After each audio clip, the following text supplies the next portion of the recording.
Hey ladies, this is Caroline Knight, and we're back with Mom Bunz.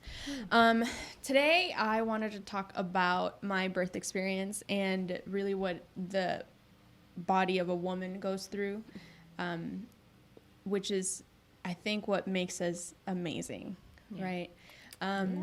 So I told Miriam about this a little bit, and then Glori, she was like receiving texts all throughout like my labor, but I was, in labor for like 32 hours, and it ended up being being an emergency C-section. But all throughout that,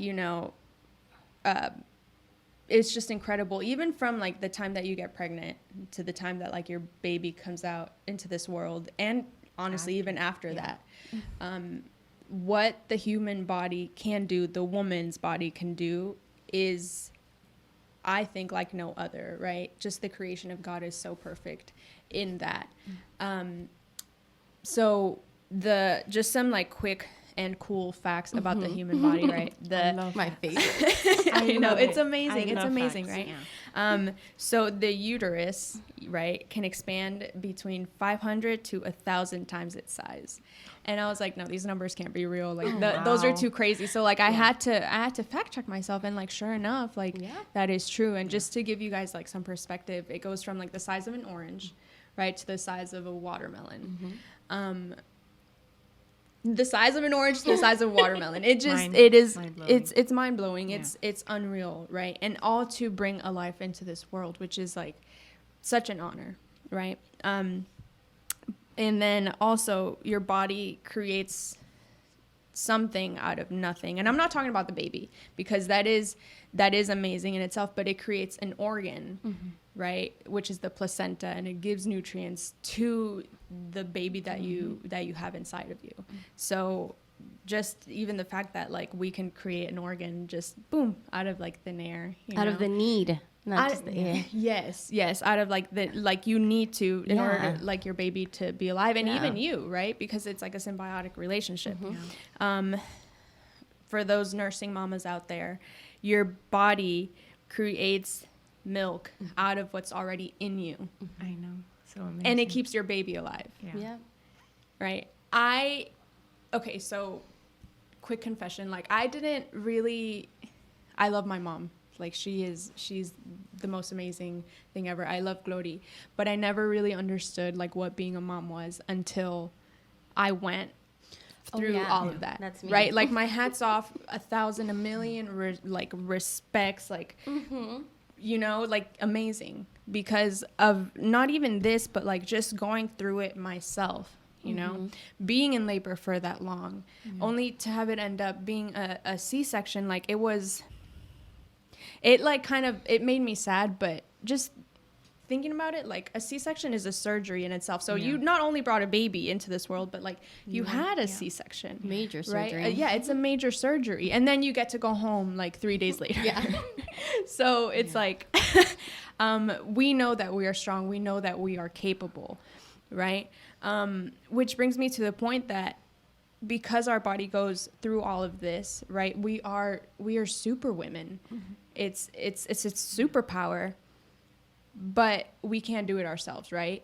Batman has Robin, like they all have their sidekicks. They all have people there to like help them, because even they can't do it themselves. Even we can't do it ourselves, right? So that brings me to my beautiful sister here, Glori. And if you want to just talk about or tell us a little bit about like your experience. I know my mom was there, right, after you had Benji, but she left after a little while. Yeah, so I find out I'm pregnant, and then 2 months later, my whole family, my immediate family, moves to a different state. And so through all my pregnancy, I don't want to say alone, because I had, my husband, and I had amazing friends and church family who were there, but it's not the same thing as to share it with your sisters. So I'm sending them videos and pictures. My mom would come for a little bit, leave, and then when it was getting time to go into labor, she came here, and, you're Hispanic. After you have the baby, it's like 40 days of we call it la dieta, right? We stay home. I remember when I was telling, people at church, the English side. They were like, what? They're like, why are you going to stay home for 40 days? Yeah. And it's like, my mom was very strict about that. So, but even in that labor, I remember there was a sadness in me because I share everything with my sisters and my mom. Yeah. And knowing that only my mom was able to be here, I remember just crying out of sadness because I am about to go into labor and it's really painful. Yeah. But also my sisters, they're like my best friends, they're not here. But God has been so good to me. And you know how the Bible says, encourage each other and build each other up. Yeah. And I think that's what a village is supposed to do, right? Yes. Just support you and be there for you who impact you and help you flourish in a positive way. Yeah. And people stepped up in my life to do that for me, to step in as sisters, even though my sisters were not there. They stepped in and helped me, and were there with me in the labor room. And even after I had the baby, you know, you go home and everything becomes about the baby, you know, kind of like the mom is like, I don't matter anymore kind of deal. Or at least I felt that way. Yeah. People would come and like, how's the baby? And like, no one gonna ask how I'm doing, you know? Yeah. But I had that people checking in on me and helping me and making sure that I was okay, that I was fed. And my mom was wonderful. But just having those 2-3 friends that will call me, would bring me candy, sneak candy, because I couldn't have any candy, you know, was such a big help and a blessing. And it made that transition, you know, from being pregnant to now you're taking care of this human and I have no idea what I'm doing. And it really made an impact. And I will always be grateful for those 3 people, 3 really close friends in my life that were there for me. So can you talk about a little bit how it was, because you were doing ministry at this time as well. Yeah. You know, after you were done with those 40 days, how was it being at church and not having your family here? Because I know, like, so we're doing ministry now, and Ezra's 1 year old, and I don't know how I would do it without, you know, my mom. Yeah. It goes back to that, literally what you said, the village. So I have, it's people that are consistent in your life, I think. Yeah. You know, people that, and so I remember coming to church and just people, I don't know, God would always send someone to just watch my baby while I had to do something. So even time when I had to nurse, you know, I would have to step out from doing ministry to go and nurse my baby. Yeah. And that was really hard because I remember my son, he wouldn't just take the bottle from any, you know, I would pump and give the bottle to the teacher at the nursery. And like, no, he would need me. He would want me. And of course, I'm like, I'm not going to have him crying because I need to go back. So there I am. And people would just step up. I remember, like, I have to say her name, Lady Colleen, you know. Oh, yeah. Miss Carly from church. Yeah. Oh my God, I'm so thankful for them because they love my kids still, our kids, right? Like their own. Yeah. And they're just such a blessing, and they've always been there. Just, what do you need? Baby, what can I do for you? Best, I love Benji. I'll take him with me. You do what you got to do, you know. Valerie at that time, Pastor Carlos. So it was very special. So even if you don't have like immediate family, find a church, I think. Just finding church family that become just find those people, community, right? That become such an important part of your life. And for me, you guys know, ministry is everything for us. You know, it's part of who we are. And so it was really hard because especially when waking up early in the morning and you have this baby and my husband needs me to be with him, or I would need to be in a meeting, and I have this baby who is a toddler who doesn't want to be in the meeting. So that's when that people, they just know you. They know when to step in, and you don't have to say anything. Sometimes I would have to ask for help, and that's something that I had to learn. That's hard for me. That's really hard, right? Yeah. I'm the oldest, so I'm used to being the one taking care of others. Yeah. So to ask for help, even now, I have to, like, it's okay. It's not weakness to ask for help. It's okay to ask for help. So just ask for help. And people would step up and not be like embarrassed that you need help with your son and your babies while you're at church, or you need to go to the restroom. Can you watch my kid for a second? Things like that, you know. So that was a really big help. Just community, village. Yeah. That helps me. Yeah. Miriam, what was your experience like? Because I know you have, you know, 2 little girls. One is 4 and one is 6. How was that for you? Just when, you know, when they were born, things like that. Well, it's intense. First of all, Yeah. I'm a pastor's kid. So I grew up in ministry, full-time ministry all my life. This has been It's my not life. new. Yeah. This has been my life. But we're Dominican, born Dominican. Woo. Woo, Dominicana. Colombian. So my dad's a pastor. He's a pastor in the U.S. Virgin Islands, which is a completely different island. So I grew up not having family around. It's just been like mostly my siblings and my parents. My siblings and my parents. So we've learned to embrace the church family, as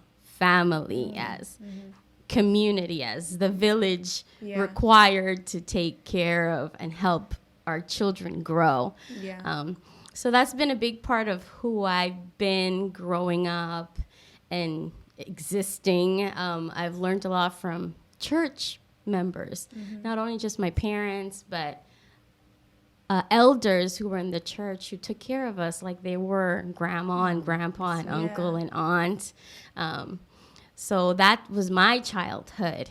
Now, growing up and being a mom myself, it's tough. I am one of those moms who, you know, tries to do everything on her own. Yeah.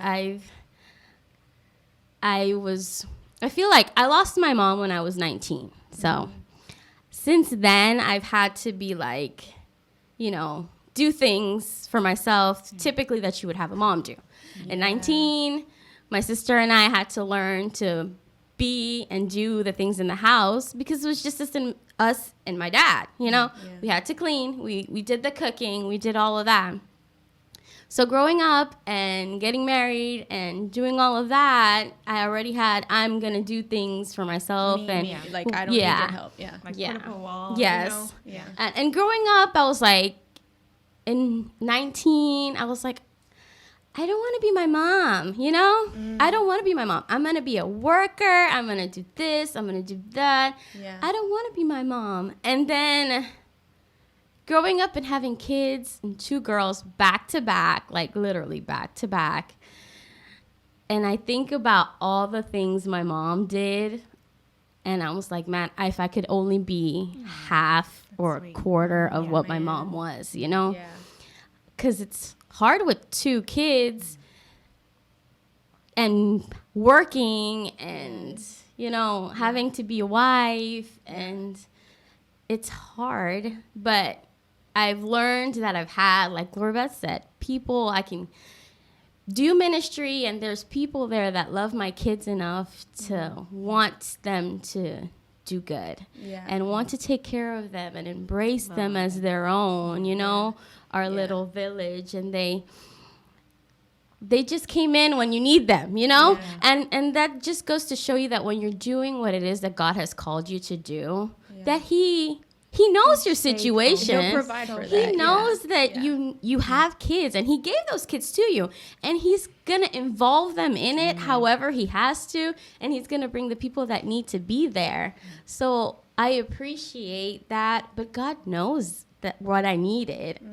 Even though it seems so difficult at the time, he knew the people that I needed, like Gloribeth, who has been such a big help with my kids. Like, she's like Tia Glory, you know, pretty much. When we go out, they think we're sisters, actually. So I say I'm La Tia. Yes. It's like, it's been such an interesting journey. And at this point in my life, I'm like, my mom was like so amazing. Like, I wish she was here. Now, yes, right? I see that now. But it took me to struggle to be a mom, to understand that, I want to be my mom. If I can be even that, I would love to be my mom. And I wanted to say that moms are the example of God, you know? I think so. Like, the Bible says that we're created in God's image and his likeness, but moms are literally created in God's image and his likeness. Because moms love with a love that it is resilient. It's a love that doesn't require love back. You know, we do and we give, not because we want our kids to love us. Yes, we do. But just because we want them to be safe, we want them to be nurtured. We are the most greatest example of what God is on this earth, I think. Like, and that's why moms are so great at being part of a village. Like, even kids who aren't our own, we automatically do and pick up and like, that's not my kid, but I'll feed him because I'm a mom and I know what it is to need someone to do that for me. And when we were doing this podcast, I was thinking about a village, and I had looked it up, and I'm like, what is really a village? You know, what? I know That's good. No, you think in your mind's a village. Oh, it's like a little town, and you know, with a lot of little people who live in it. But I found one definition, and it like shocked me. Yeah. It stated that in most parts of the world, a village, it's a settlement of people that are clustered around a central point. That's so good. Man. So what is our central point? It's God. God is our central point. And we are all together clustered around this central point in little casitas, huddled together, going towards this direction in this center point. And what do? We pick up each other and we take each other and we grab each other and we help each other in our little village, just focused on our central point, which is God. Yeah, amen. And everyone is welcome. Yes, and everybody's welcome to join our village, you know? Yeah. Everybody's welcome to join our village. And the people that we tend to have in our village are those who are like-minded. So that's another thing.